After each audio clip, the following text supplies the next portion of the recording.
afternoon. Welcome to our first afternoon session, Challenge of Policy Transfer and International Cooperation. In the name of the organizers, I want to thank you all for coming and the speakers for sharing their work with us. So thank you very much. We will have 3 presentations, but as you see, a big number of speakers. So each speaker will have 15 minutes. And Each speaker? No, Alex. that's it. And I already received here, so I'll be very rigorous about the time. We will begin with the presentations, and then we will have the questions. Okay, so the 3 presentations, and then the questions. I will present the speakers very briefly because we really don't have time, and we made a change in the program. So our first paper will be Policy Diffusion within the Global South, Brazil's support for pharmaceutical production in Mozambique. And this paper was prepared by Danilo Marcondes, de Souza, Neto. Danilo is a PhD candidate at the Department of Politics and International Studies at the University of Cambridge. He works extensively with the Brazilian foreign policy, South-South cooperation, Lusophone Africa, and rising powers. So, please. Okay, thank you very much.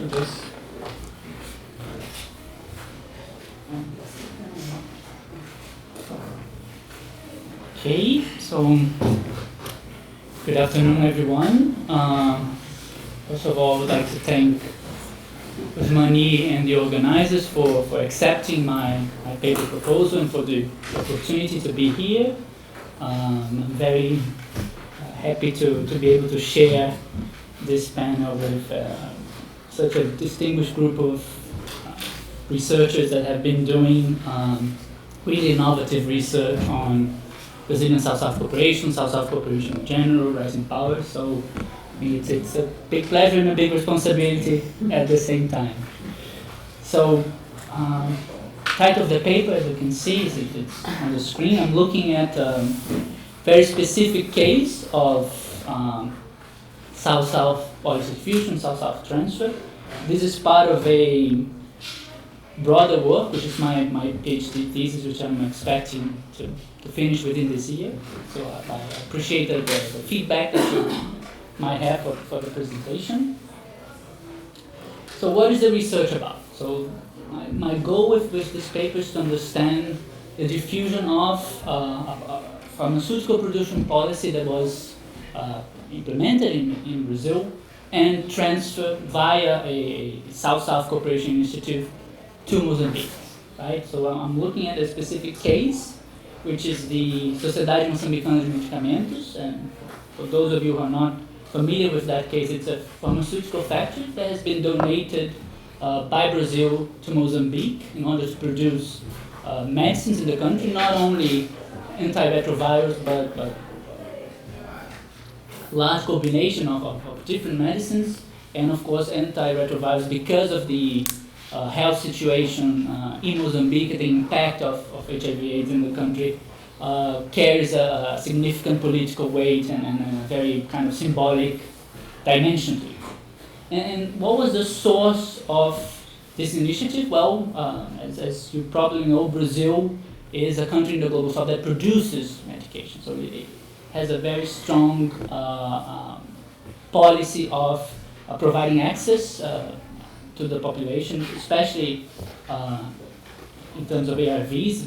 After the AIDS epidemics began to affect the Brazilian population, this raised a lot of awareness. There was a lot of civil society mobilization, that a lot of health professionals who supported the government in terms of these policies. So there is in Brazil this very strong idea of national pharmaceutical autonomy. So if you read contributions by health professionals, they talk about this, the health industrial complex, how it needs to be strengthened, how it's a key sector within the country that the government should be investing in and making it stronger. From a constitution of 1988, the idea of health as a right of the individual, so everyone has its right to health, including the provision of certain types of medication, especially those that are considered to be very high cost that need to be provided by the state. So this is kind of the background. This is just an illustrative picture of the entrance of the factory. The factory is located in Matola, which is the industrial district of Maputo, the capital of Mozambique. So you can see the logo with the name.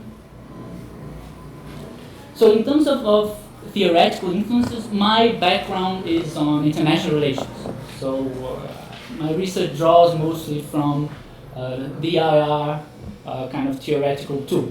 So I'm looking at foreign policy analysis because it's a Brazil-Mozambique initiative, a bilateral initiative. I'm trying to unpack the black box of the state, we call it in foreign policy analysis, the idea of understanding how Brazil's development cooperation policy comes together, how different institutions within the Brazilian government and other non-governmental actors as well influence the kind of the final output.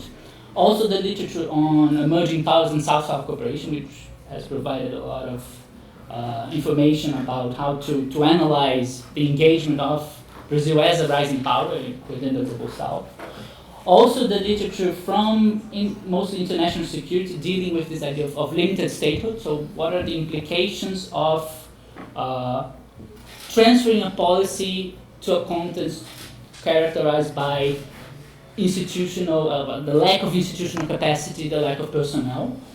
And within the policy diffusion literature, I'm particularly interested within those authors that look at cases within the global South. So there's a lot on cases within Latin America, Chile, Ecuador, Mexico to Chile. There's a lot on CCT, as you heard from the previous panel. Also this idea of bringing in more critical approaches, how to deal with incomplete processes of policy diffusion, contested processes, the notion of disembeddedness, like what happens when a policy is decontextualized, taken to another setting, the idea of bricolage as well, kind of like when actors draw from specific elements of the transfer. So just to go briefly into that section, kind of like the theoretical methodological approaches. I did interviews in fieldworks in different locations. I think that there's an interesting dimension that I like to mention when I present on the topic. That's the question of access. And that was something that I never anticipated when I started out the research. The idea that the fact that although I am Brazilian, I'm from the global South, the fact that I was based at an institution in the global North raised a lot of issues, so it was sometimes very difficult to negotiate access to key individuals and to some resources because of this positionality. A bit about the context, as I mentioned before, there were previous cooperation initiatives within the health sector with African countries, including Mozambique, but as you know and you will hear from the other presentations, the Lula government provided a lot of resources, a lot of political support to these initiatives, the kind of the golden years of Brazilian South-South cooperation as it became known. And within the health sector, there was also kind of, if we can say, an evolution of the thinking about cooperation, with an awareness of the need to provide what we call cooperação estruturante in Portuguese, the idea that you should emphasize institutional capacity building, the strengthening of national health systems in African countries, and as I mentioned before, Brazilian South-South cooperation under Lula was characterized by a very strong presidential diplomacy. Right? So Lula would go to Mozambique, he would promise something related to health cooperation, then the kind of like the technical institutions had to kind of follow up on that. As I mentioned when I talked about the ARVs, there's a very symbolic dimension associated with the transfer, the fact that the factory is the first public institution in the pharmaceutical industry in Africa. This in itself is crucial. the role of Lula as an ambassador, promoting the Brazilian domestic experience, pushing the Brazilian actors to kind of follow up on his previous promises, and at the same time generating expectations within the local actors. There is a symbolic dimension associated with the people who are doing the work related to the factory on the ground, so the cooperantes, as the literature calls them, and I choose to kind of bring two sentences associated with some of these individuals, just for you to know, to become aware about this symbolic dimension, this idea that the factory is something that will provide autonomy to Mozambique. That's crucial, the crucial element behind the idea of the transfer. What does the transfer say about Brazil's domestic dimension? First of all, it legitimizes policies and experiences done here in Brazil.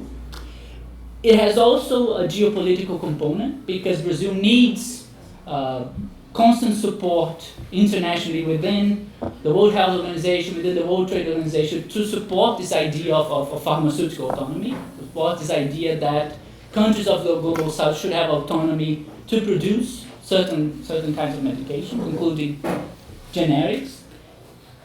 And at the same time, the experience of the factory reinforces this idea that countries of the global south can produce this is something that is worth investing in.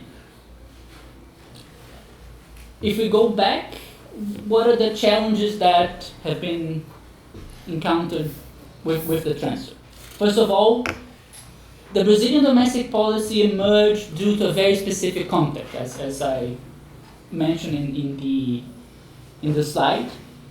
At the same time, there is an issue of timing, and this was something that was already mentioned here in previous presentations. So Lula would go to Mozambique, he would raise expectations of local actors, but at the same time it was very difficult, and the process of making the factory a reality took a lot of time. There were a lot of technicalities that had to be solved, a lot of agreements that had to be signed, that had to be revised. At the same time, South-South cooperation is not a key issue within the domestic debate, so there was a lot of convincing within the Congress to release resources that were needed for the factory. There were technical problems associated with setting up the factory that had to be dealt with. And at the same time, there are more complicated questions associated to the fact that how do you guarantee the financial sustainability of the factory when the cooperation agreement ends, and it will end next year, 2017? And how do you preserve this idea of the factory as a symbol of national autonomy, as something that guarantees pharmaceutical sovereignty for Mozambique?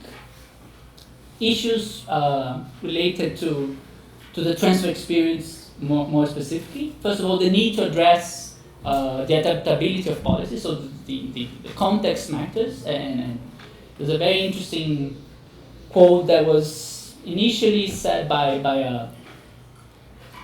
a researcher from Kenya based at Harvard, and became reproduced by former Foreign Minister Souza, this idea that to every African problem there's a Brazilian solution. So this also needs to be unpacked, and I think that the experience of the factory addresses this issue, right?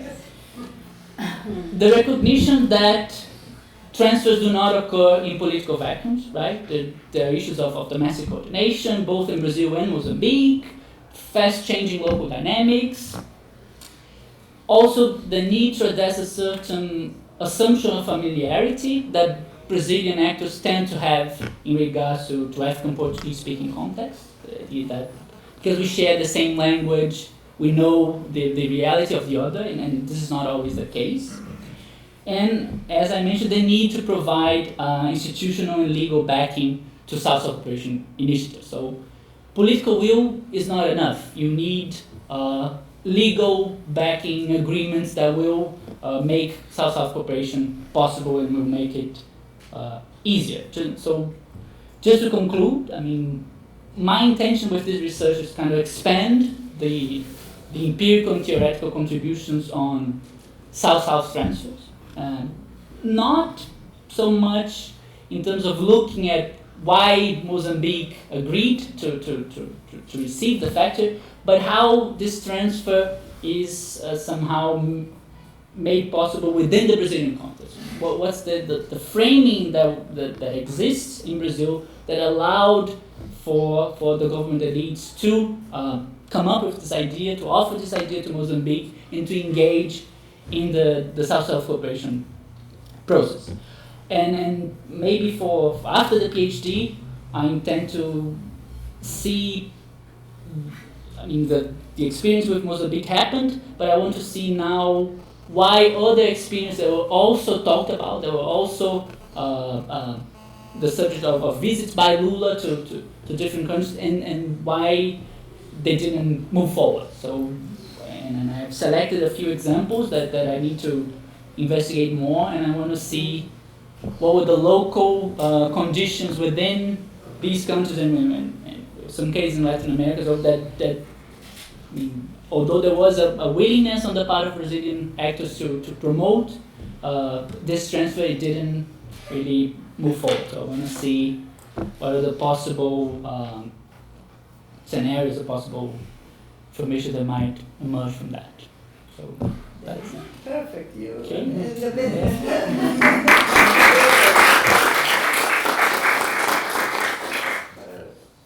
Well, our second paper is International Social Cooperation Policy Transfer, Emerging Issues for Brazil South-South Cooperation, for Brazilian South-South Cooperation. Because he said that it was more general. The paper is authored by Melissa Pomeroy and Bianca Suyama. Both are from Articulação Sul, and both will present the papers. Melissa is a specialist in international relations with more than 10 years of experience in citizen participation, public policy, and international cooperation. And Bianca is a specialist in international development with more than 10 years working with themes related to civil society-state relations and South-South cooperation. Okay? So I hope that you'll be so in time. Yes, As let me know. and when you spoke, when we still have 10 minutes, I will show you in 5 minutes. Thank you, Vera. I'm not really sure I want to thank Osmani because this is such a new area of work for us that I slightly feel raw coming here. And I just want to share a little bit of our identity because I think we're not academics and we're looking at it from a sort of more practitioner's perspective, even though we do research. And I feel quite at home here because these are the people that were with us in the beginning of Articulação Sul, which is the South-South Cooperation and Research Center. We were incubated in CEBRAP and our first research was funded and we worked collaboratively with IDS. So we're going to look at some social protection and food security, some of the emerging issues, looking particularly at two cases that Melissa will later present. But I just want to tell us a little bit about us. We at Articulação Sul work in sort of doing policy-oriented research and advisory and consultancy work with South-South cooperation and sort of working with different actors here, either international organizations, ministries, or civil society organizations that are working in this issue in dialogue with international groups and research centers and etc. And through that process, we started looking at sort of Brazil, obviously this interest of Brazil as a bank of experience and the exporter of social policy. And while kind of struggling with some of the obstacles that we're facing in practice, but also due to the lack of a more conceptual and theoretical framework on South-South cooperation, we kind of found the literature on policy transfer and are sort of testing if we find that useful to think both in terms of theory and practice of South-South cooperation.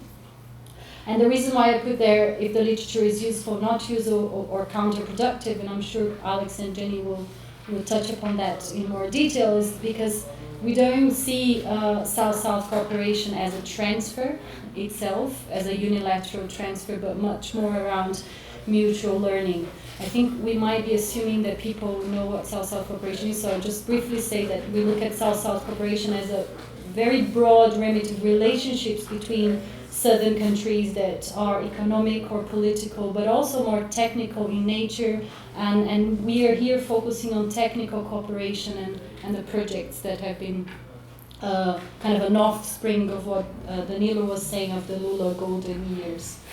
And we might be disappearing soon as a set of actors and policy kind of group. So what we wanted to look at, or what we're starting to look at, because we look at this paper that we wrote last week, more as an inception report of the sort of research we want to be looking at in the future. And we want to understand, so how do different dynamics of diffusion and transfer, both thinking about the object and the institutional arrangements, can affect adaptation and adoption. And one of the issues we struggle with is that there's very little evidence on the adoption, the adaptation sort of part of this relationship. And we're building on both the research that we've done in the past and lots of interviews with ministries responsible here on South-South cooperation, on social protection and food security, on the database of the Brazilian cooperation agencies, of the projects that they have, but both on informal dialogues and conversations that we have with a lot of people that are here as well, in terms of what is happening and you know, what are some of the almost the hypotheses or the intuitions we have about the process. So we thought, in terms of the analytical framework, we thought, what kind of framework we think an ideal framework to look at this whole relationship from sort of the Brazil end to the partners end, which doesn't mean that we looked at the partners end at this point. In terms of motivation, the principles of South-South cooperation say that that it's demand-driven. So Brazil doesn't go and impose a project or an idea. They respond to the requests of partners. So therefore, we would assume it's a voluntary,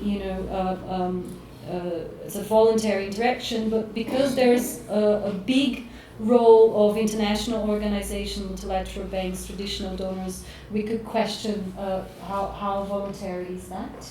But also it's based on mutual benefits. The idea that Brazil has its interest and the partner has its interest. And to analyze that, we've used a lot in the past, because I don't think we go into detail in this paper, but foreign policy analysis.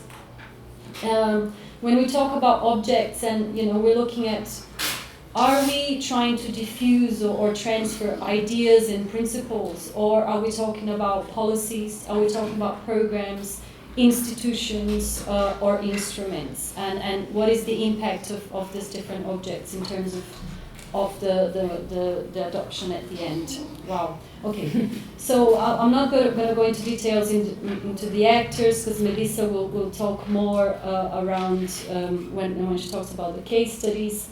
But also that we were looking at the different strategies of South-South cooperations, and I think we've heard some around what MEDS, what the Ministry of Social Development is doing. We heard a little bit in Danilo as well, but not only projects, but they are disseminating these policies through platforms. They are participating in policy spaces, and something that we found particularly important for ministries in terms of how they define their engagement in South-South interaction is their participation in regional blocs, and we'll get into more details.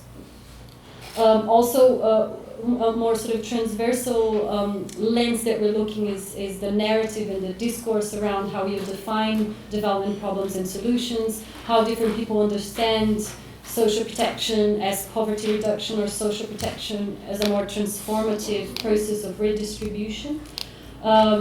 And we want in the future to look at how these different actors are working, what we're calling the policy transfer cycle, in terms of creating awareness in this political market of solutions that is the international development cooperation.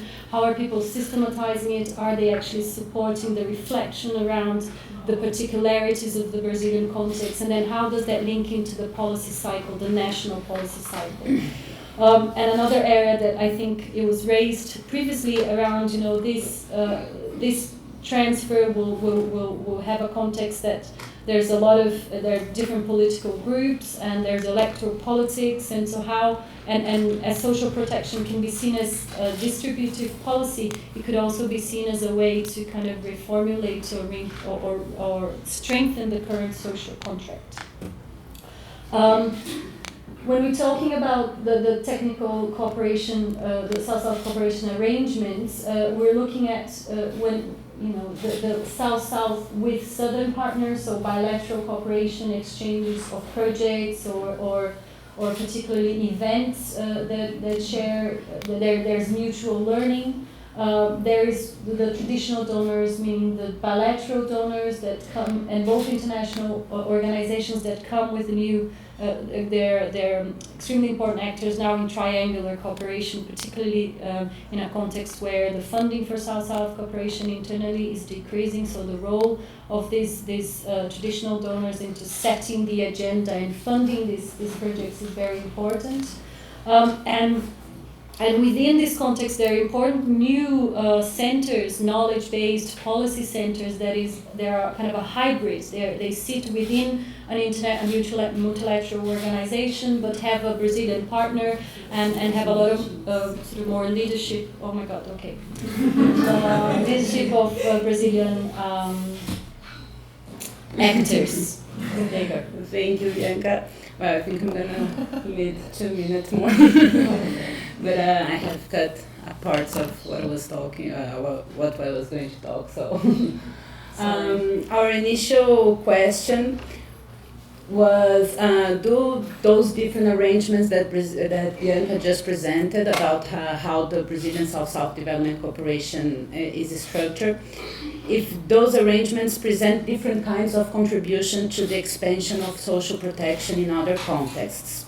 And so we have analyzed 2 instruments, the cash transfers, which I think we have talked about this morning, which is a component of the Bolsa Familia program, but also we have looked at a different instrument, which is the family farming public procurement, which is a key component of 2 national policies, the school feeding program and the food and acquisition program. Both are part of the Zero Hunger strategy. And for each one of them, we have presented a brief context of discourses and actors and international dynamics of transfer and diffusion. And then we look at how Brazilian South-South Development Cooperation arrangements are structured to share specifically those 2 instruments. I think I'm going to go directly to the case study. So in the case of the case study 1 is cash transfers. What we have seen is that the Brazilian cooperation related to the cash transfer instrument, it's very related with the role played by international organizations, and in seeking the relevance of cash transfer and Bolsa Familia on the agenda of Brazilian bilateral cooperation or Brazilian cooperation in regional blocks, we didn't find the great importance of this instrument on this agenda. We have found that especially the South-South Development Cooperation on the block, as you can see, it's the first 2 lines, no? The bloc Mercosul, bilateral Latin America, bilateral the conference that the Ministry of Social Development organizes. It's more focused on ideas and principles and policies. So the cash transfer instrument is shared with other partners as part of a bigger strategies. Is shared as a part of a policy or as an instrument for income distribution, fighting inequality. And we found that the focus on the cash transfer instrument is presented with greater emphasis when you have a trilateral partner like the DFID or the World Bank or in the case of one platform, which is the World Without Poverty, we have picked some cases, is the World Without Poverty, the International Center for Policy, International Policy Center for Inclusive Growth, the LEAP program that I think Maria Clara has already talked about it. And so in this context, we see a greater emphasis on the instrument, but and then the Brazilian policy, the zero hunger strategy is presented more as a context, then it's not really the transfer object, to say. So, right? And then I'm going to be really strict with time, so we're losing part of the context, of the international context. In the case of the public procurement of family farming production, what we have seen is that there are less clear boundaries between the objects being transferred. So cooperation in regional blocks, cooperation with trilateral partners like the Food Organization, or even DFID is part of the PEA Africa, that's the Food Acquisition Program for Africa, or the Center of Excellence Against Hunger, the CEAH. What we see in the case of public procurement of family farming is that there's a smaller presence of those platforms of knowledge dissemination, which is more present, have a more predominance on the cash transfer instrument. And we see that the strategies are more related to strengthening national capacities or to coordinate policies and strategies. There's a greater emphasis on the promotion of civil society engagement. And this is another element that is worth mentioning on those initiatives, that is this greater mobilization of actors. So on one hand, you have a greater emphasis in highlighting the role of civil society as a fundamental pillar of social protection policy and food security in Brazil. And on the other hand, we have observed that the cooperation in this agenda puts a lot of more emphasis in mobilizing political support in regional networks. So we see that all projects, even the trilateral ones, like the trilateral project with the Food Organization, with FAO, it's very focused on strengthening the policies, more fighting against hunger policies in Latin America. And also the Center of Excellence Against Hunger has a greater emphasis on promoting networks of African countries, but high-level networks to mobilize political support for this agenda. And I think I have gone just too fast on the findings, but no, but it's okay. We can talk a little bit more during the discussions if you want. Yeah. So this was the first exercise, and we still have to refine our conclusions, especially regarding to the conceptual and analytical frameworks and implications. But the exercise, what we have start talking about is that this exercise provide new questions about how the different transfer and diffusion dynamics through Brazilian technical cooperation may affect adaptation and adoption of such policies in partner countries. So we have seen that those different arrangements promote strategies that help to legitimize the instruments either technically or politically. So, of course, this is a very strict classification, and reality is much more complex, but we can see when you focus more on the objective, there's on the instrument being the center of the transfer, the main focus of the transfer. There's a greater emphasis on technical aspects, and when we are talking about an agenda that the transfer is more related to covering ideas, policies, programs, instruments, you see there's a more, the strategies are more oriented to mobilize political support and to gain international relevance on the policy as a whole, no, the ideas behind the policies. So the key implication of this finding, I think, it lies in what we want to research further. It's what is the impact of each approach in promoting substantive debates over existing social contracts. So if you have a more technified exchange or a more politicized exchange, how do those different approaches can promote a more deep debate over social contracts. And then, of course, there's the challenge of unpacking the trends in adaptation and adoption. This means that we always talk about South-South development cooperation, not always, but most of the time, we talk about the Brazilian perspective, and we do have to understand what is happening in other countries. So, I'm sorry. Well, thank you.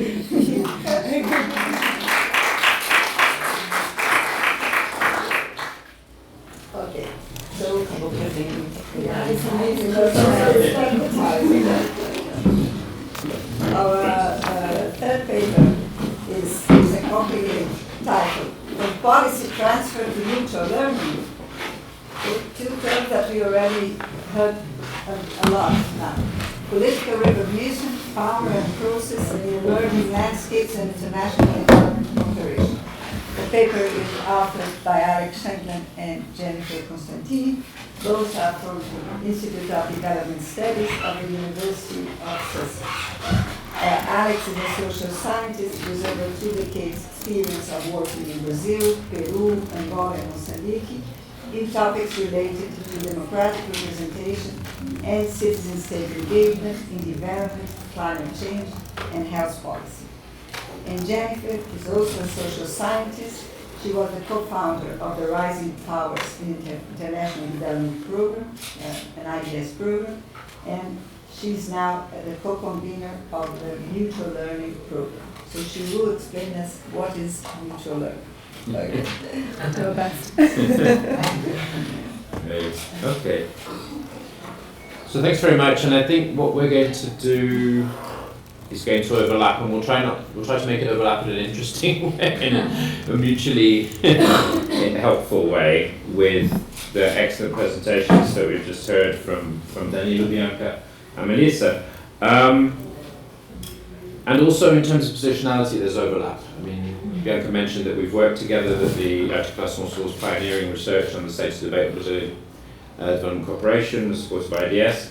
And of course, we are an actor in what's known as Aidland, which is the universe within which the debates that we're discussing here circulate, right? So the Institute of Development Studies was founded 50 years ago by the British government to be a centre for reflection on development and development cooperation. So much as we try to escape our colonial heritage, that's the baggage that follows us around. So we are positioned actors in this debate, so this is in a way a narrative about who we are and who we work with, as well as what we've observed. But to start with, just a brief overview of what we're going to try and cover in our ridiculously short amount of time. So from the transfer and diffusion literature that's animated our fascinating conversations here at the international seminar, there's this emerging recognition that, not so emerging now, right? There's a consolidated recognition of the need to look at the developing world as a site. In the diffusion literature, it's a site of mapping diffusion processes. That's a well-established process, but understanding the dynamics, and particularly understanding the South-South dynamics, is relatively new, which is why this opportunity to have a panel on South-South cooperation in relation to policy transfer and diffusion is so exciting. But of course, Aidland, the world of international development cooperation, has not only did it come into being to facilitate diffusion and transfer, it came into being imbued with a particular notion of the directionality of that diffusion and transfer. Right? It is a north-south logic from its origin. And of course, through the era of structural adjustment in the 1980s onwards, you have an increasingly coercive set of practices accompanying this hegemonic notion of northern expertise as the basis of technical legitimacy of transfer. So what we're going to be discussing in the paper is the nature of the South-South cooperation challenge to that and of the aid-land response to that challenge. The co-construction of challenge and response, if you like, by aid-land, and what is not in fact a recent insurgency, as it's often characterized, but is actually a parallel tradition which has in fact a longer heritage. If you think that the OECD DAC was established in where was the DAC established? Late 60s, I think, yeah. So probably if we date South-South cooperation to Van Dum, right, and to the origins of the non-aligned movement, it's got a decade's head start on North-South cooperation. That's just worth bearing in mind, right? The nature of the challenge, as Emma Maudsley has elegantly framed it, is triple, right? There's a material challenge, which is that in recent years, the scale, the volume of South-South flows has grown exponentially, and this has made it impossible to ignore. But there is also an ontological challenge, which is about the nature of what it's about, right? What are we actually, what is the object we're describing here? And an ideational challenge, what are the ideas that should circulate, right? And this is a triple challenge in which South-South cooperation comes, if you like, the material dimension, the increasing flows, the volume of BNDES loans to Africa or Brazilian technical cooperation, as we've heard from Danilo, Bianca and Melissa, or similar Chinese or greater scale Chinese or Indian engagement. The volume is actually the least important part of the story, we argue. Right? The key challenge, and this is where it gets to our core set of discussions we're having over the last couple of days in the conference, is about technical and political legitimacy. And the political legitimacy is based on an identity claim, the claim of southernness, right? Which is, of course, something to which no northern actor can, by definition, lay claim, right? Much as we might try. So, the identity of southernness is also conflated with the idea of experiential knowledge as the basis of technical legitimacy. So what's being transferred is not an experience from Ghana that's been packaged in Washington and re-exported to Namibia, right? Or from Bangladesh that's been re-exported to Nepal via London.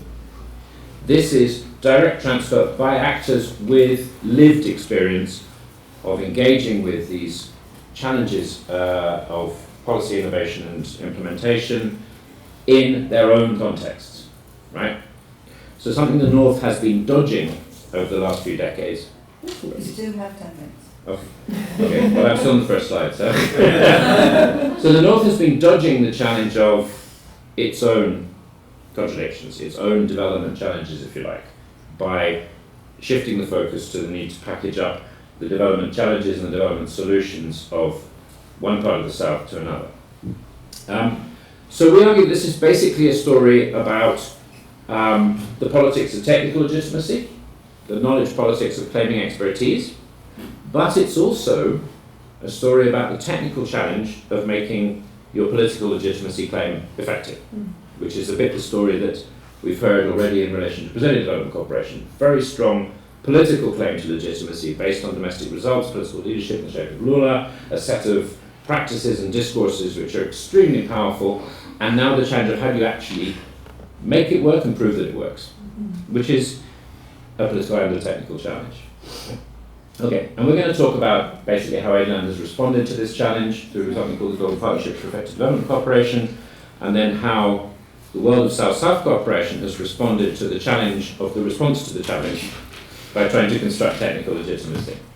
I'm not going to cover this because I think we've probably got enough of an idea from the previous session. There's a set of core values of South-South cooperation. The ones that are most relevant to our argument here are non-conditionality, non-interference, and demand-driven. This essentially is the ideological underpinning of an absolute categorical rejection of policy conditionality and coercive policy transfer. Right? So that's the fundamental starting point. In practice, again, the first bullet point, I mean, Danilo's given us a wonderful,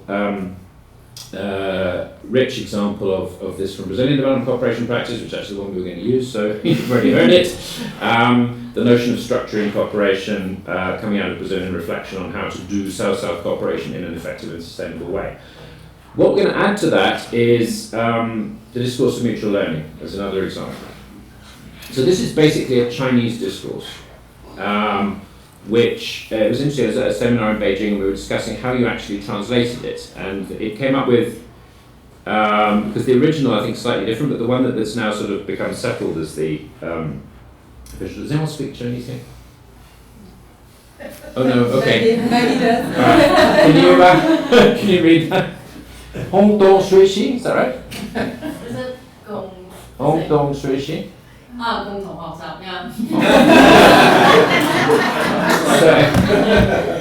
So this is interesting, right? So this is not. There's another framing of it which I can't remember, which is kind of you learn, I learn. This is you and I are engaged together in a learning process, right?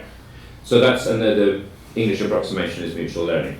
However, and our colleague Louis Hussain has written very stimulating about how this derives from China's own domestic policy adaptation practice, particularly in the Western China Development Programme. So there's the idea that by learning about how policy travels or is diffused or is transferred within large and complex countries like China and Brazil, you develop a set of practices that then become the key to how you think about transferring internationally. Okay? But also, crucially, our Chinese colleagues point out that mutual is not the same as equal. Together we may both learn, but I'm China, so you learn more than I do. I'm Brazil, so you learn more than I do, right? Okay, so that's a rather protracted introduction to the mutual learning framework, which Jenny will now run us through in 3 minutes. I'll do my best. Luckily, you can see, I think, hopefully, even the quite small writing on the far one there. I guess, first of all, I'm really grateful, actually, for Melissa and Bianca pointing out that you also see South-South cooperation as more a mutual learning rather than necessarily policy transfer. And your paper also points to this idea of instruments being transferred, either embedded in the sort of politics of the policies where they came from, or I think probably more often disembedded. And in a way, that's what this, I don't know if it's a mutual learning framework, but it's certainly a framework that helps us think of what we need to do towards mutual learning, towards achieving mutual learning. So it's aspirational, if you like. Is very much recognizing that actually often what makes policies work in their original context is the politics and these three dimensions, you know, technical, process and political. In a way, those three have got to be present, and I'm grateful that Kurt will probably, hopefully, ask a question about politics, but we've included it here. And so the mutual learning, as Alex said, is very much about we learn together. It's not that we're not saying that the sort of the literature or the scholarship on policy transfer, diffusion, etc. isn't useful. It's hugely useful, but in a way there was an element of maybe trying to put a square peg into a round hole because of the politics of learning: north-south, south-north, south-south, triangular, and mutual learning in a way is much more useful because it slightly neutralizes the politics. It still acknowledges them. It's not that the politics aren't there, but it enables us to talk about how we might learn together without getting sort of bogged down in the direction of the transfer, which often is sort of coercive or top down, as we'll see a bit further on in the presentation. So you've seen it. I won't talk you through it. And then we have a sort of a little case study which I think we're going to slightly speed through because of time. But for those of you maybe familiar with debates on sort of aid effectiveness and how aid effectiveness became development effectiveness, in a nutshell, starting with the Paris Declaration of Aid Effectiveness, which is an OECD DAC, Development Assistance Committee, rich country donor club, if you like, that very much had perhaps still has to some extent, although it's waning, a sort of a hegemonic presence really in terms of aid land. So they sort of set the rules for how development and aid would be measured because they were, you know, the donor club. So 2005 is actually a pretty seminal moment because the Paris Declaration says, no, we're going to now talk about donor coordination and we're going to try and stop duplicating efforts, and it was about how do we do development better. After that you had, and I'm massively summarising here, but you had in Accra in Ghana, 2007, actually a pretty, quite a sea change actually in terms of how the DAC works, because for the first time you had much bigger civil society and non-state actor participation, a whole bunch of stakeholders who were very much affected, if you like, by aid and part of aid, but weren't traditionally considered to be aid land stakeholders. And that was very much again about saying, okay, so we've tried to do development better, but we're still not doing it better, so we need to start talking about quality of aid and not just quantity. And then if we sort of speed up a little bit and we go to and these are high level forums that happen every 2 or 3 years. So that's why you have Paris, Accra. Then in 2012 you have Busan in South Korea, and this is actually where we really see a bit of a rupture, because up to that point the talk had been of aid effectiveness, and mainly through actually pressure from civil society, non-state actor groups, others, there was really a shift towards talking about development effectiveness, which was meant to be a much sort of broader thing. Busan was also about saying, okay, we the DAC want to bring in emerging economies, non-traditional donors, the BRICS, and there was this big fanfare about how do you get the BRICS, Brazil, China, India, Russia, South Africa, but mainly Brazil, China and India. How do you get them to sign up to this? And there was very little interest from them. Fast forward another couple of years, after Busan, which was meant to be the seminal moment, you have the Mexico first high-level meeting of the Global Partnership for Effective Development Cooperation, which is really catchy, GPDC. We were at it, as was Bianca. We hosted a focus session, which was a side event, which was about non-state actors doing development, and this was considered to be really exciting, which just shows you the kind of world we're talking about. But the sort of geopolitical context or background to this is that the BRICS, of course, had been pushing for some time the reform of international finance institutions. They had been increasing their payments to the World Bank, IMF, etc. It looked like the voting structure was going to shift in the IMF, and then as we know it was barred by US Congress and it didn't happen. So actually at this point the BRICS go, you know what, we have a bloc which is actually now starting to function as, as a functioning bloc, dare I say, and we are going to set up our own spaces. So if you actually do an analysis of the various BRICS fora, you would be surprised at the myriad kind of working groups, fora, high-level conferences, ministerials. They have a whole kind of infrastructure that deals with different themes. Anyway, so in a way, Mexico really kind of fails at being this big space for inclusive, an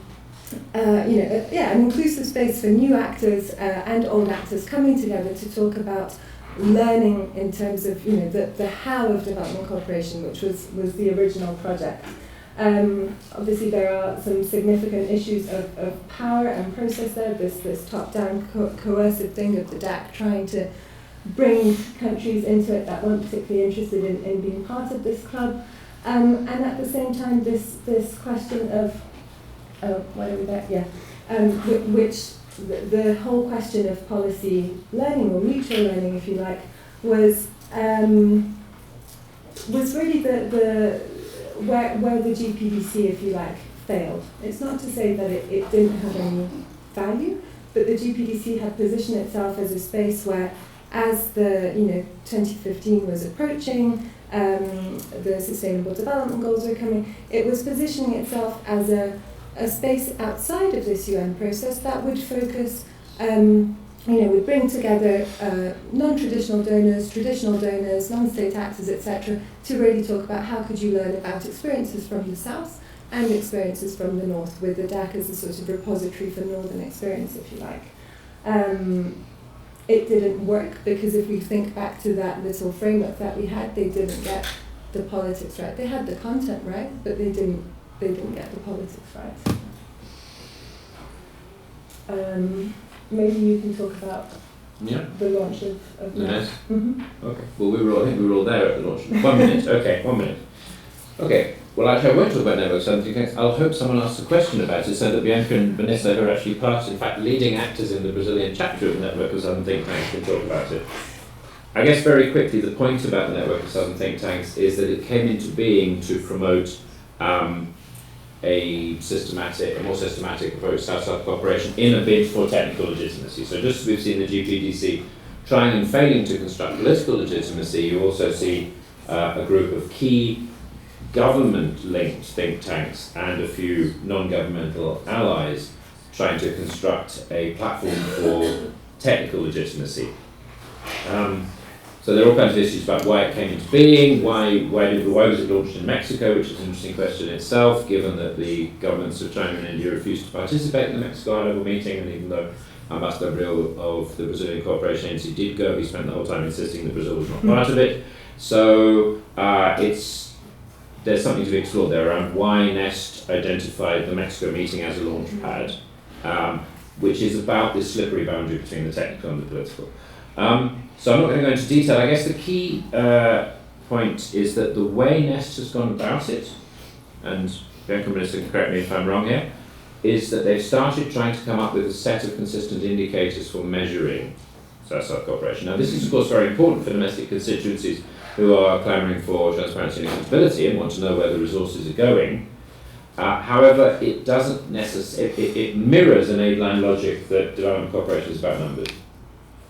And it doesn't necessarily innovate in terms of capturing the experiential intercultural process, which is one of the great strengths of South-South cooperation. So that's potentially an example of where, as we argue in the conclusion, you can win the political argument without necessarily, and the ontological argument about the site of expertise from which development knowledge is to be sought, without necessarily winning the ideational argument, because you've actually bought into the terms on which that knowledge is presented.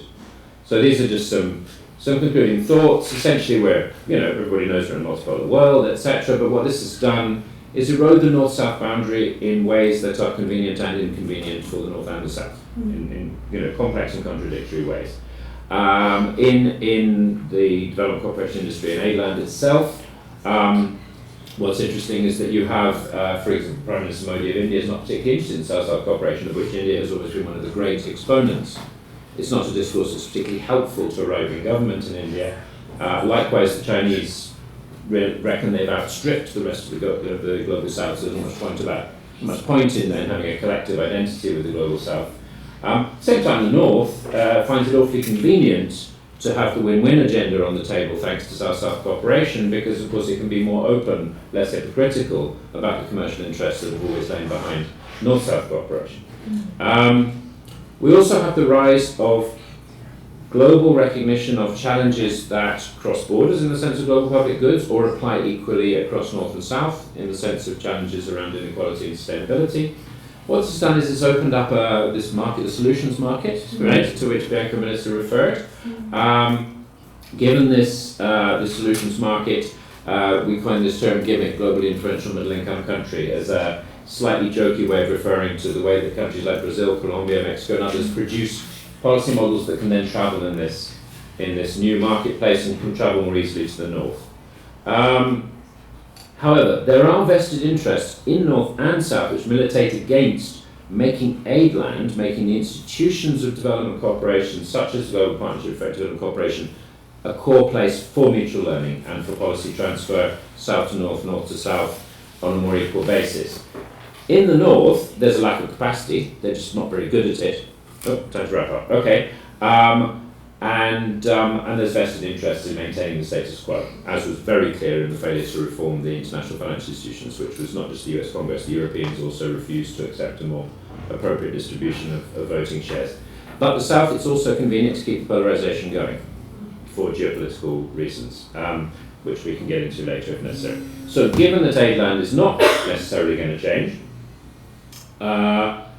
one concluding thought, given that an awful lot of policy transfer is actually starting to happen, and we've heard a lot about it today, so the role of local governments in South-North policy transfer through participatory budgeting, the story that we've heard from Osmani and others, this is not mediated by aidland. UCLG, the Union of Cities and Local Governments, is not an aidland actor, right? We also have a lot of subnational and a lot of technical epistemic communities engaged in South North policy transfer without referencing the DAC, the OECD, the World Bank, or any of the other aidland actors. The future of South-South cooperation is, I think there's a challenge here which I've mentioned, which is the idea that if you're going to go about systematizing your development cooperation practice in a way that mirrors what the DAC did, you're on hiding for nothing because the DAC is on hiding for nothing. So that's the challenge, if you like. And it's a challenge for the future of aidland, given that the Sustainable Development Goals approved in 2015 do posit the universality of development and sustainable development and inequality challenges. What is aidland for, right? If the development cooperation industry can't learn to be a site of multi-directional learning and policy transfer, then arguably this tendency towards decentralized transfer will intensify. Sorry.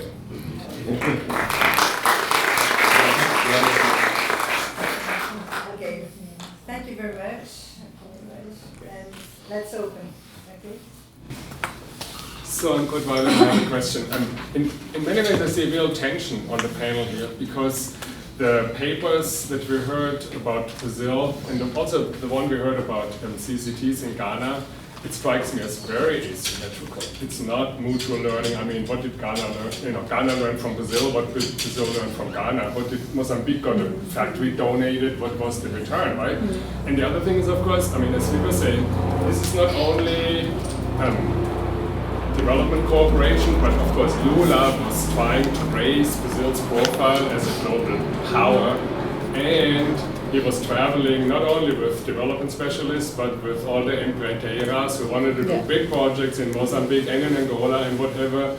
So to me, it doesn't look in any way kind of really qualitatively different from North-South cooperation. This is essentially a rising middle power that is reproducing the asymmetries that we have seen before. So, I mean, I don't, are you kind of too reliant on the rhetoric of solidarity and so on? I mean, that statement that we heard today, that for every African problem there's a Brazilian solution, you can say, oh, that's so nice, but you can also read that as incredibly colonial, right? I mean, nowadays... We apologize for that. No, we have nothing to do. I mean, if nowadays somebody said for every Latin American solution there's a US American, we would be like, oh my God, it's so arrogant, right? Yeah. And here, oh, this is solidarity. So I see this very different. But it was a quote, not endorsement, I suspect. I think this paper's falsified. Okay, so if we have more questions, we'll take 2 or 3 questions. If we don't have a question, yeah. Thank you.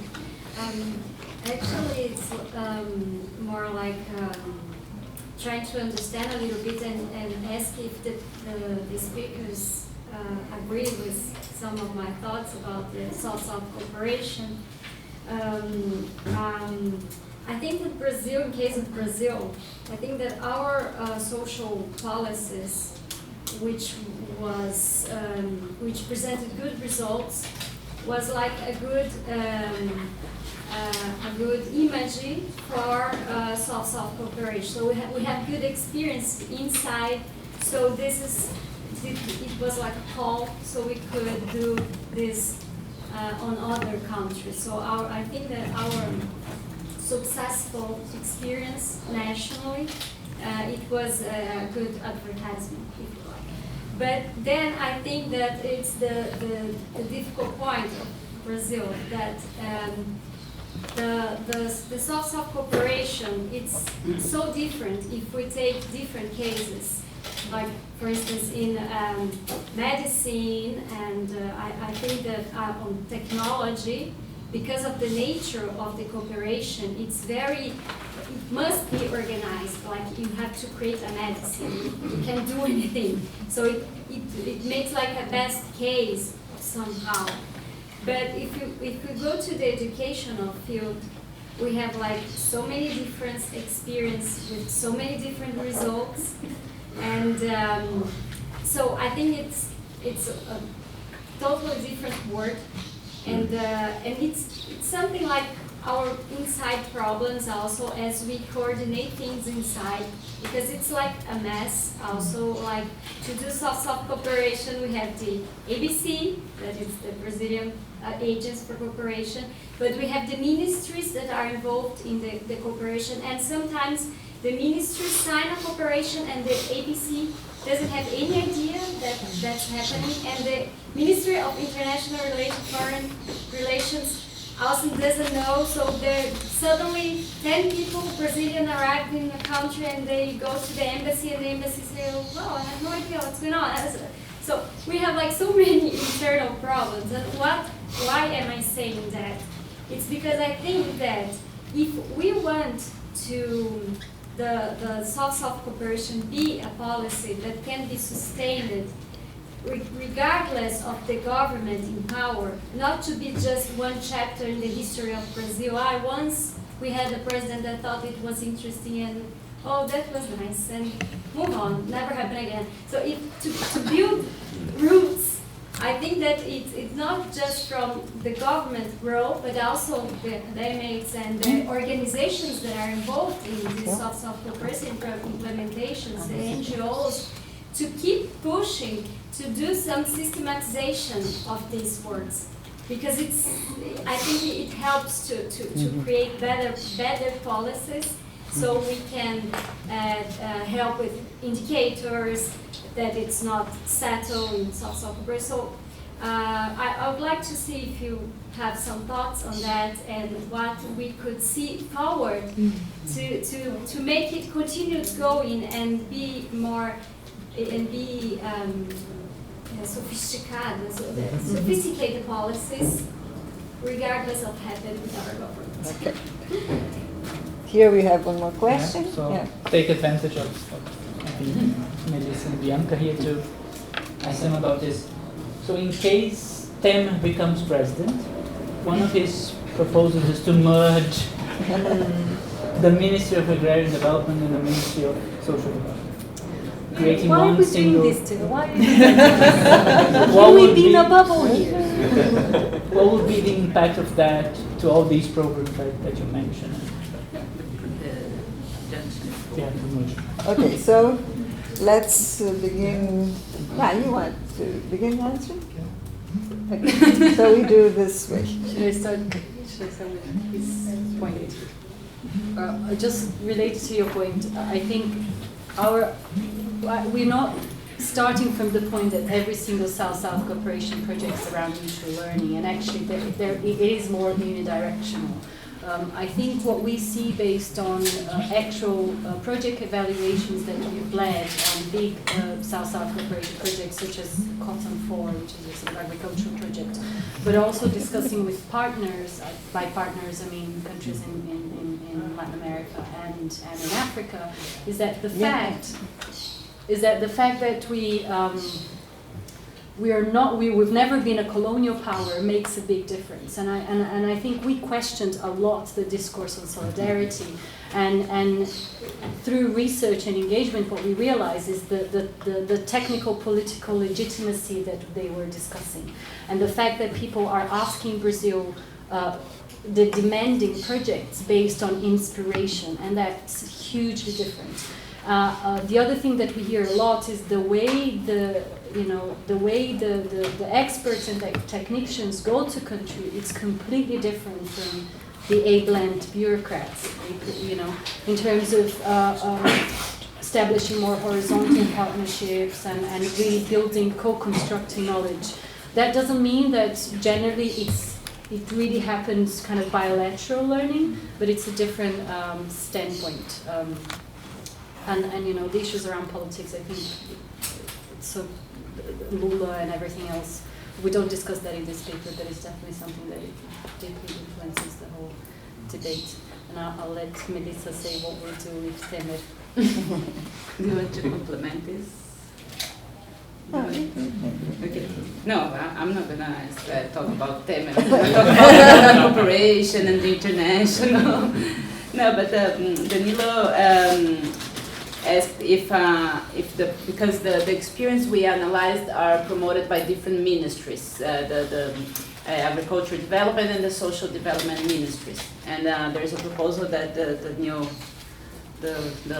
government, I don't know how to call that, is going to merge those two ministries. I think for the two agendas we analyzed, that we haven't explored this thoroughly through the paper because we need a little bit more research on that and understand why public procurement family farming is more a Brazilian bet than cash transfers in this sense.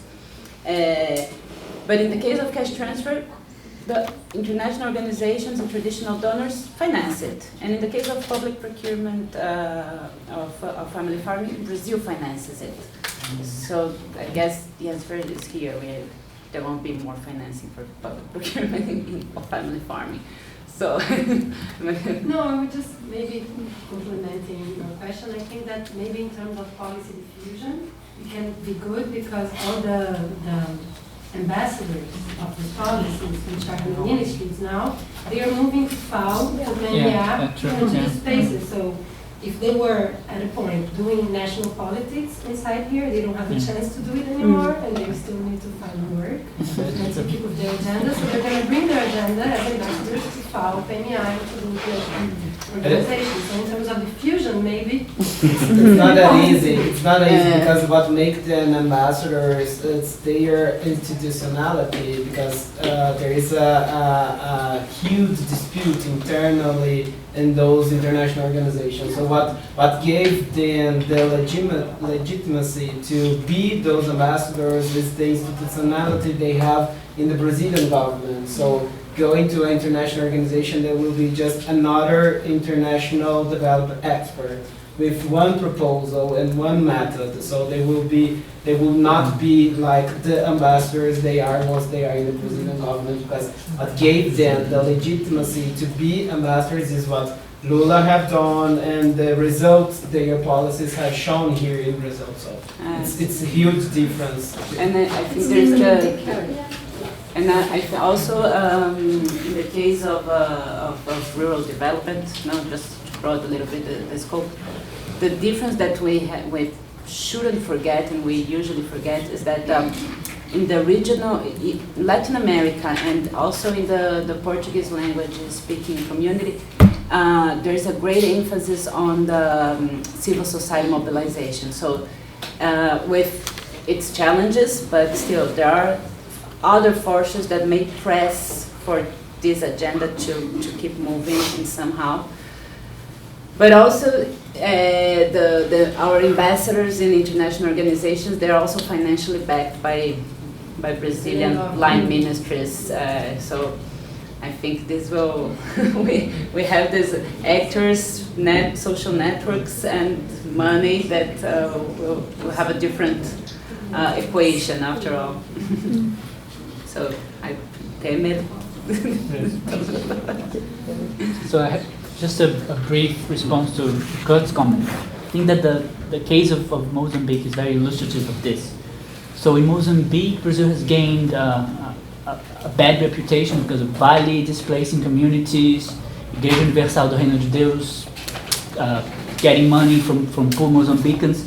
So donating a pharmaceutical factory is also a way of kind of balancing this bad publicity that Brazil has gained. So it's all connected in a way. But it is asymmetric. Yes, yeah, I would say so. So in terms of the experience, yes.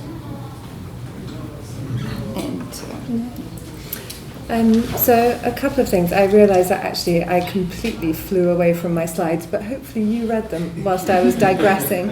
So, but I'm glad that we have a little bit of time on question and answers. So mutual learning. I don't think that any of us is saying that it's a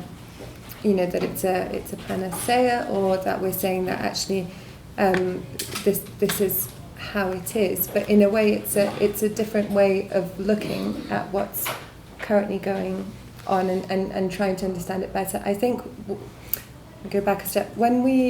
Some of the research we've done on policy learning or transfer diffusion, whatever you want to call it, when you look at what happens at the municipal level within the domestic context, often that framework actually applies quite nicely.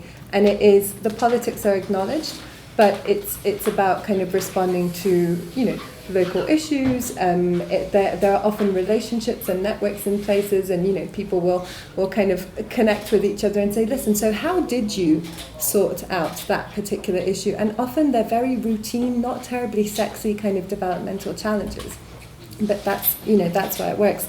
We've tried also kind of engaging this framework with more senior policymakers through a visiting fellowship program at IDS, and that has been a process of learning for us, actually, because we've said to them, listen, senior policymaker from a BRICS country, can you come and sit in IDS and talk about your experiences, and then we can engage in mutual learning. You can meet policymakers from other BRICS countries. And of course, when you try and get them to write any papers, they come out with very technical stuff. It's terribly interesting, but it's very technical. And all the politics, which is the stuff that actually makes it work, the embedded stuff, doesn't come out. But then when you put people in a room together and you say, oh, here, Chinese policy makers who have one foot in the technical and one foot in the political, Brazilian policy makers, were you at that meeting? You were at that meeting in Beijing with Daring in 2012. I have a participant observer here who can corroborate if this is the case or not. But then people talk differently. And there's sort of, as I understand it, there was a surprise, actually, that Chinese health actors, policy actors, if you like, had something to, you know, had something to talk about with Brazilian health actors and vice versa.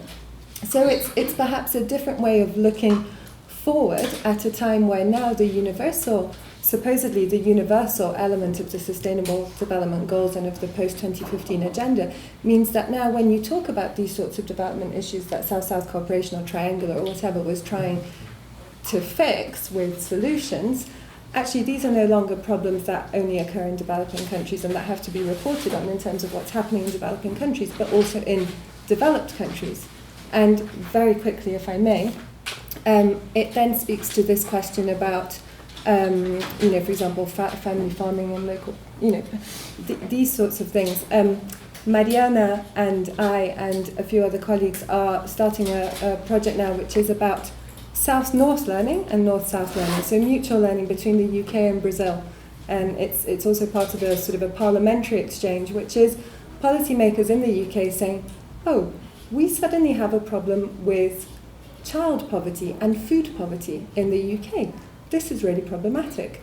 How do we deal with this? Oh, Brazil has got some municipal initiatives on holiday hunger, on local food purchase, on school feeding, on measuring nutrition.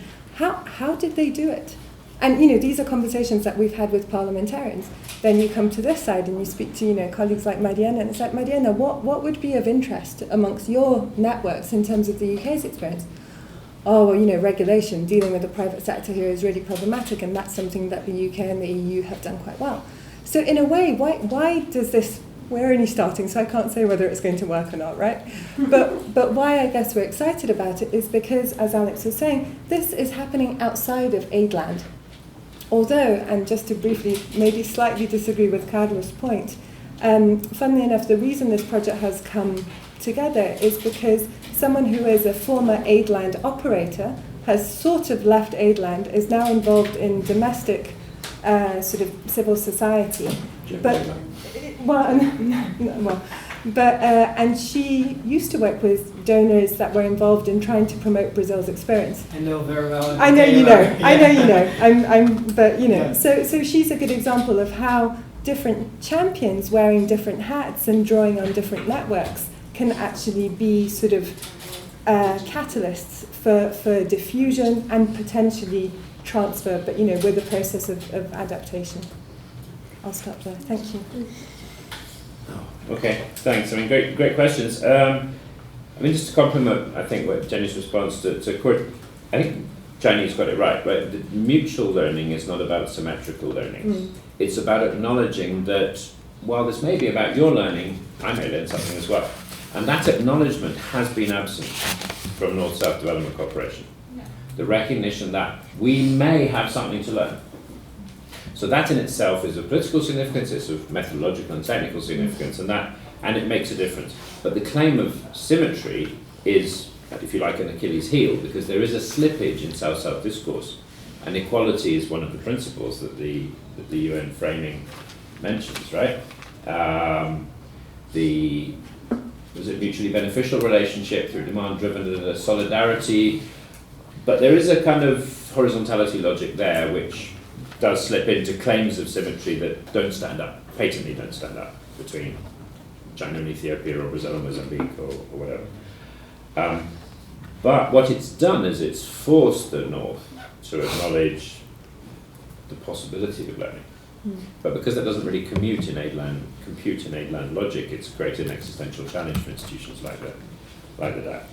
A couple of other interesting things that came out, I think, from Philomena's point. You made the point about sectors, right? And so I think we've seen some examples here of how sectorally specific some of these processes can be, and how different sectors are more or less aid land dependent, if you like.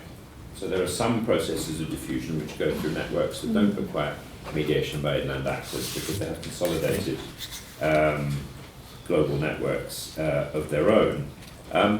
But there's also the role, which we didn't really talk about enough, of triangular development cooperation. I mean, you mentioned it, you discussed it, but the way that these hierarchies creep back in through these practices of triangular cooperation. I remember talking to an expert from the Mozambican Institute of Agrarian Research in the middle of an EMBRAPA, which is Brazilian Agrarian Research Cooperation program. And we're standing there in this muddy field in Umbiluzi, and Coelho is wearing this EMBRAPA baseball cap, and he's very proud. He studied EMBRAPA and he thinks it's great. And basically, when we grow up, the Mozambican Institute for International Agrarian Research, when we grow up, we want to be EMBRAPA. So it's clear this is the institutional, is it mimetism from the policy diffusion literature, the notion of essentially replicating institutional structure. And they said, no, the Brazilians are like fathers to us. Of course, the grandfather is the US. And he looks at his Brazilian colleague who's wearing University of Michigan baseball cap. Yeah? So the challenge that, I think that, so South-South cooperation principles, which are, revolutionary in their way, they're also problematic, not just in the symmetry way that Kurt's raised, but the issue, for instance, around demand-driven, right? So a lot of what we've kind of been trying to get at is the need for a strategic, and Philomena's calling for the need for a systematic, strategic approach. But if you're demand-driven, it's not your strategy, right? If the Mozambique Ministry of Education changes its mind and wants something completely different, then they can just request it. In theory, you have to deliver, right? So that some of the principles create those very challenges, right? For being, so the more systematic and strategic you get, the more you end up looking like the DAC is the bottom line. So can you be systematic and strategic without ending up looking like the DAC? That's the key challenge. But for me, the most exciting thing about it is that something we've found coming up again and again over the last couple of days is this central legitimation of experiential knowledge in the transfer process. And I think that's a real revolutionary challenge to aid land logics, and I think that's something that remains significant for all the problems that we have with asymmetries and institutional limitations and challenges of systematization and so on. So I think, watch this space. Okay. More questions? No more questions. So I will do 2 quick questions. When you presented the example of the pharmaceutical in Mozambique, you presented that there were a lot of problems in implementing but how is it working in fact? Because I heard that there was a lot of problems to make it begin, so I would like to hear a little bit more. Yeah. And maybe for you both, you said that you can recognize clearly 2 different logics, a more technical logic and a more political logic, and different programs have different logics, and that this make a difference for adaptation and adoption. Right? But I would like to listen a little bit more about what differences do you find in the implementation of the programs when you have these different logics. Because I could understand that being one financed more for international money, it's more technical, and the other, we had more Brazilian money. But in the end of the day, how do you see these differences? Okay? Mm-hmm. So, and then Okay. So, about the pharmaceutical industry in Mozambique. I'd like to hear more about field use, the role that field use has been played. Because in health diplomacy, field use has a crucial word. And Alex and Jennifer, the word legitimacy popped out in the presentation. And the need of stakeholders to be identified with the project that's coming from Brazil or from the north, or another south country. And I wonder if there is a good paradigmatic example of meeting dialogues that are close to what we're looking to the future, what would be the future with mutual exchange, impact, knowledge, and stakeholders being identified, sharing, and the policy become reality, if there is a good example. So, question, maybe Alex, but everybody else. I'm studying, finishing my thesis about savannah, which is agriculture, South Africa, not South Africa anymore, national operation. And I'm starting to I got something in the thesis that I wanted to explore, which is the role of the private sector in the transfer in South cooperation. Because what I have seen is that in Savannah we have three components. One component is more technological transfer, which is being done by CEBRAP, and somehow they consider that they have their work is done. So they have adapted the seeds, they have done all the technical work, and there is like a tropical agriculture platform ready to be absorbed by the producers. But what I kind of noticed is that somehow there was, from the Brazilian perspective, a way of looking at it that the ones who were, I'm missing the words in English, sorry, but that the Brazilian agribusiness could be those who are going to do the transfer from that, because they know how to manage that platform, that technical platform. So they would be, if they become the ones that were going there and actually producing there, they could transfer this knowledge for the small farmers. So I was wondering if in the literature of policy transfer, there's something about the role of the private sector somehow associated to policy transfer. She also wants to. Yeah. Regarding the industry, we shouldn't look for the South cooperation without looking for the investments and all the strategy of Brazil and Africa. Regarding to these cases, specifically, we cannot forget that the amount that the Mozambique government should pay was paid by Vale, was provided by Vale. And the second largest investment of Brazil in Africa is in Mozambique with Vale, and the second investment in Vale's portfolio is Natal in the White Region. So we shouldn't separate those dimensions. And regarding concerning to the family farm policies, I guess we should look the way in which the category of family farm was built in Brazil.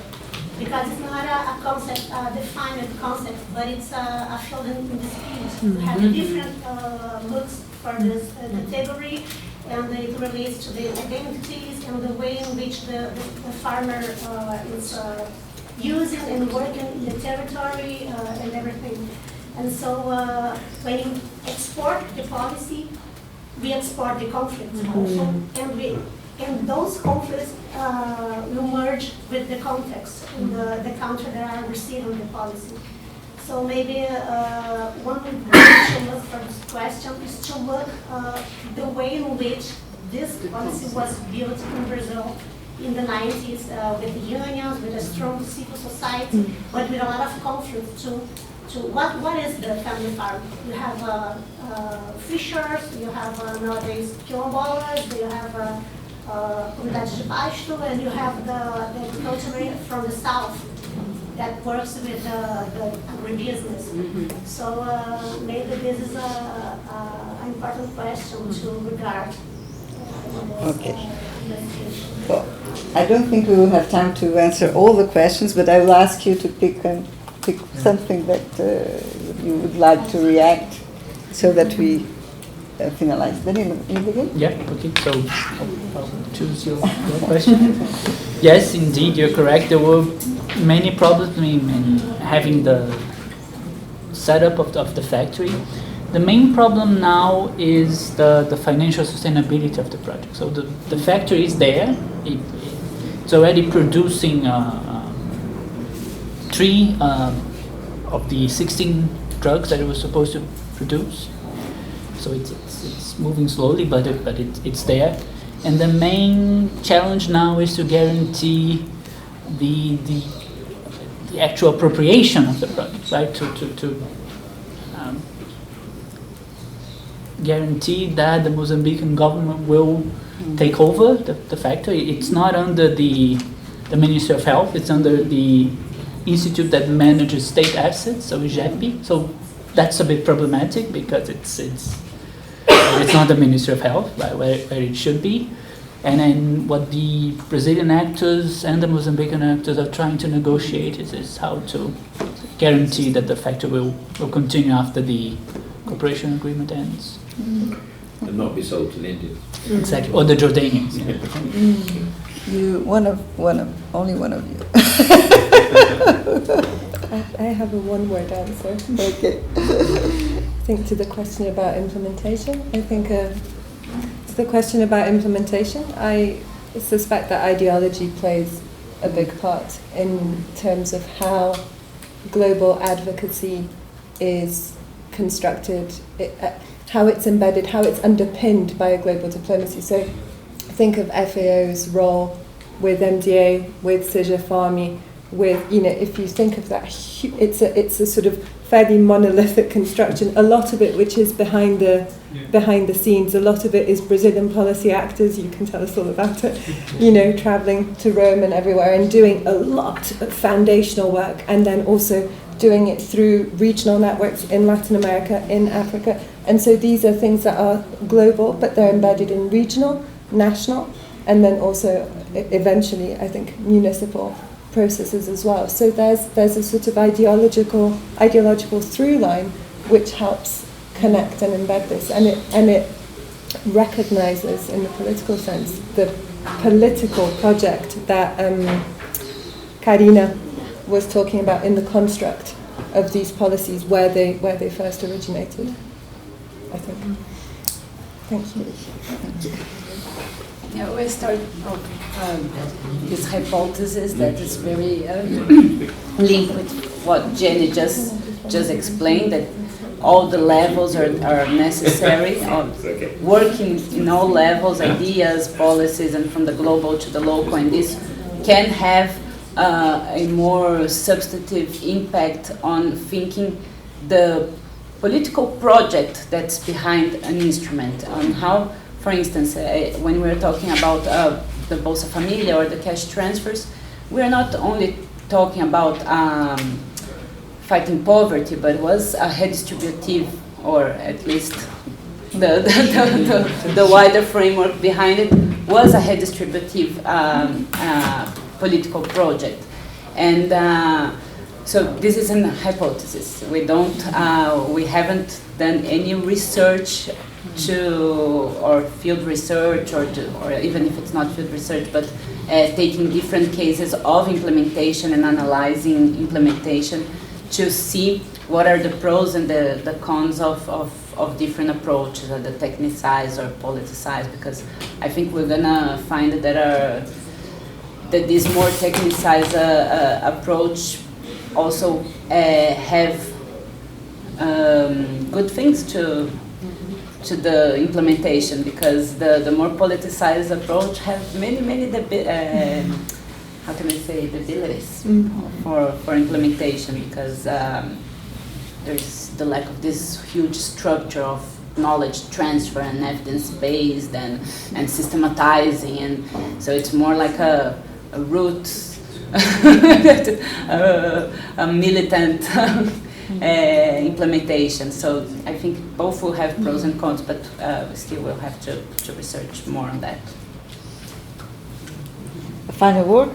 No. Okay, thank you. So thanks all. Thanks for our panelists, for you that came from abroad and did a long trip. And thank you all for the excellent questions and contributions.